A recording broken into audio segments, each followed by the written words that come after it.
Straight away going across to pictures that we are getting of a scuffle. What is being said that this scuffle that broke out between the protesting farmers and the police there in Jhajjar in Haryana, and the police had to resort to using water cannons to disperse the protesters. This is a situation that seems to be going out of control there, but this is a clash that is now being reported between the protesters there and the police in Jhajjar in Haryana. We'll be getting more updates as to these pictures that are now coming across of the protesters. They're carrying black flags and they seem to have blocked that entire road. It seems that the police had to resort to use water cannons there. And you can see also when it comes to the barricades, they have been strewn around the road. So that means the barricades were also broken, where we are looking at a situation that seems to be going out of control. And to gain control of the same, the police had to resort to using water cannons there. And this is the scuffle that is being reported in Jhajjar in Haryana, where water cannons were used on protesters there to disperse them. This is a clash with the police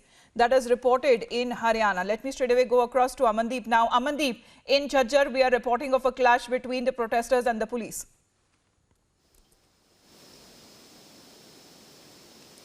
Well, exactly, Amitabh. The protesters are trying to break the barricades and police is trying to control the situation, just because it is now very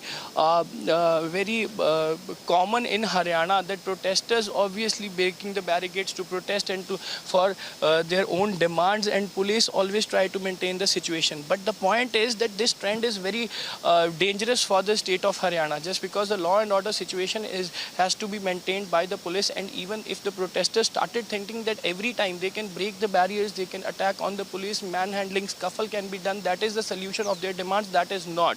And even now police has to take the action. Police will definitely register the FIR against the protesters who are trying to create the law and order situation. Just because water cannons and barricades are put in front to control the situation, when protesters try to break them out, that is the violation of the law as well, and FIR has to be registered against the violators, and also further investigation that how they are breaking the barricades. Yes, Amin. Right. All right. For the moment, Amandeep, thanks very much for joining in. Those pictures that we are getting from Haryana, Jhajjar there, where a clash that has been reported between the protesting people there and the police.